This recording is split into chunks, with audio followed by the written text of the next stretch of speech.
Café, forró e política. Política de A a Z.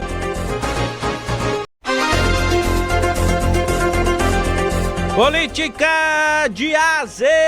Chegando aqui no seu rádio, olha só. O professor Marco Aurélio Freire está chegando, rapaz, para trazer uma análise da política. Presta atenção. Olha, Supremo Tribunal Federal anula a eleição da mesa diretora da Alep. E com isso teremos nova eleição na Assembleia Legislativa de Pernambuco. E Raquel Lira lança programa de 5 bilhões de reais para as estradas.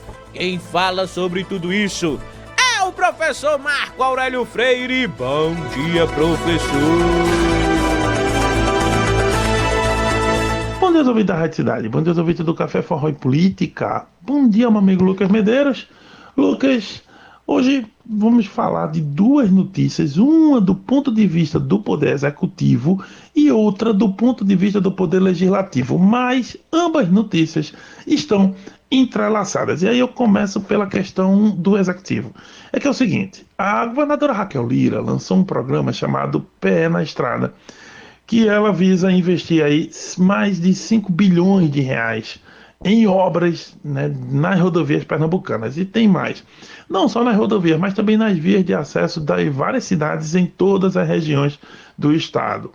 E qual o componente político disso? Bem, é bom lembrar que semana passada a governadora também lançou um programa chamado Águas de Pernambuco. E nesse programa vai ser investido aí na Compesa 6 bilhões e 100 milhões de reais. Em questões de água, adutora, saneamento e tudo mais. Agora vamos somar, os dois programas juntos dão 11,1 bilhões de reais investidos em água e estradas. E por que isso é politicamente importante? Porque se a gente parar para pensar nos últimos 16 anos de governo do PSB, principalmente nos últimos 4 anos, que foi o segundo governo de Paulo Câmara, a questão de água e de estrada eram os dois grandes gargalos do governo do PSB. Claro, também tinha a questão da saúde, que sempre foi uma preocupação dos pernambucanos. Mas água e estrada eram as preocupações com relação à infraestrutura. E aí vejam só, o desgaste do PSB foi muito grande nesses dois pontos. Tanto que no interior, as votações que o PSB costumava ter foram reduzidas. E o candidato dele, Danilo Cabral, na época, em 2022, não conseguiu sequer chegar ao segundo turno. Aliás, ficou em 4º lugar. Então não é uma coisa à toa. A questão de água e de estradas são muito importantes para o pernambucano em geral e principalmente para o pernambucano do interior. E a governadora sabe disso. Então, esse volume de investimentos com esse interesse, né, de colocar diretamente nesses dois gargalos, funciona como uma diferenciação. A governadora tenta dar uma marca ao seu governo, que nesse momento é uma marca de obras, enfim, principalmente nessa questão, né, de água e de estradas. É claro que o governo tenta investir em outras questões também, por exemplo, o Mãe de Pernambuco, há uns outros olhares do governo Raquel sobre outras áreas, mas nesse momento água e estradas parece ser o carro-chefe, tanto que ela anuncia em 2 semanas seguidas esse volume, essa gama de investimentos diretamente nessas duas áreas. Com isso, a tentativa do governo de Raquel é reverter alguns índices de aprovação que não estavam sendo bons, principalmente aí, da zona da mata para frente, ali na região do Recife, a chamada região metropolitana da capital. Bem, como é que isso vai se dar a conferir, mas é bom a gente ficar de olho porque são dois programas muito volumosos e que realmente, né, podem refletir no humor da opinião pública. Enfim, aguardemos. Agora, a segunda notícia já diz respeito ao Poder Legislativo, e aqui tem um outro cenário. É que o STF, através do ministro Flávio Dino, o STF aceitou uma ação proposta pela Procuradoria-Geral da República, o procurador Paulo Gonet, que nessa ação o Paulo Gonet dizia que a reeleição do Álvaro Porto, presidente atual da Assembleia, foi uma reeleição, digamos assim, fora dos prazos do regimento da Assembleia, portanto, uma reeleição ilegal, não poderia ocorrer. E aí eu vou lembrar, é que normalmente você tem um período de 2 anos para o mandato de um presidente de casa legislativa, a Assembleia não é diferente. E no final desse mandato se faz nova eleição para os 2 últimos anos.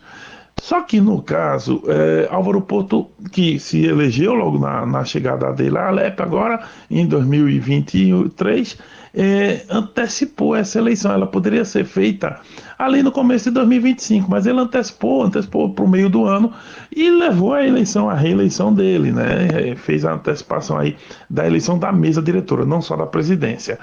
O problema é que houve crítica, houve reclamações e acabaram indo para a justiça, né? Então teve esse ajuizamento aí lá no STF. E agora o Flávio Dino resolveu dizer o seguinte: a reeleição de Álvaro e da mesa inteira, ela foi ilegal porque ela descumpriu os prazos regimentais, né, do regimento da casa, né, do regimento da Alep.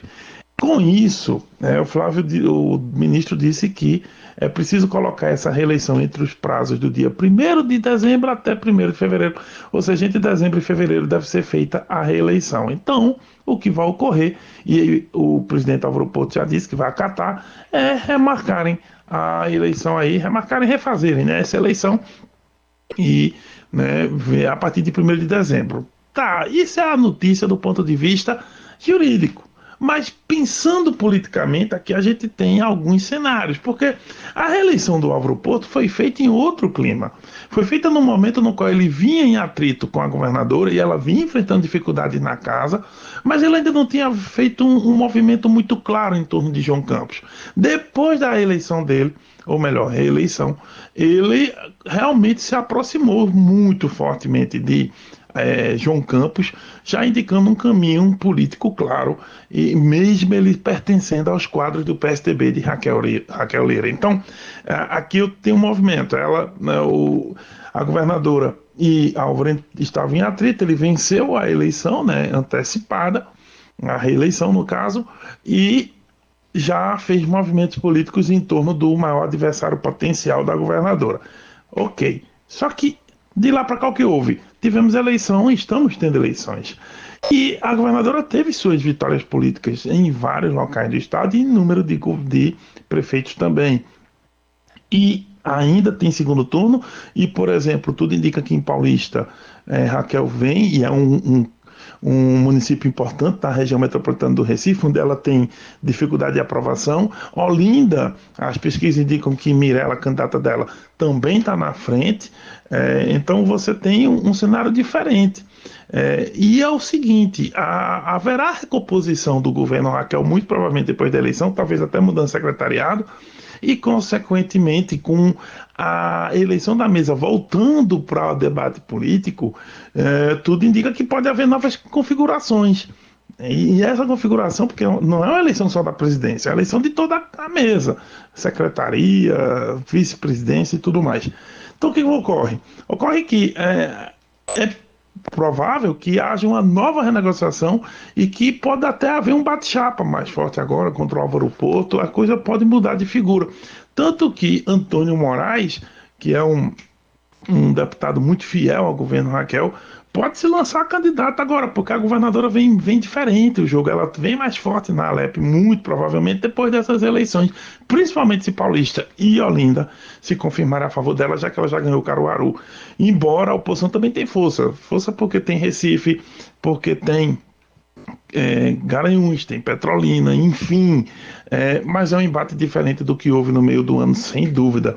A eleição volta para o zero, a eleição da casa, e seria uma espécie de terceiro turno, talvez. É esse o ponto. A eleição da Alep pode se configurar num terceiro turno, depois do primeiro turno e desse segundo turno que vamos ter nesse domingo. Mas aí, a conferir, a gente volta amanhã com mais comentários, se Deus quiser. Zap Zap da cidade. No Zap Zap, no Zap Zap. O ouvinte participa pedindo músicas, falando sobre seu bairro. O telefone que mais toca na cidade. 9987880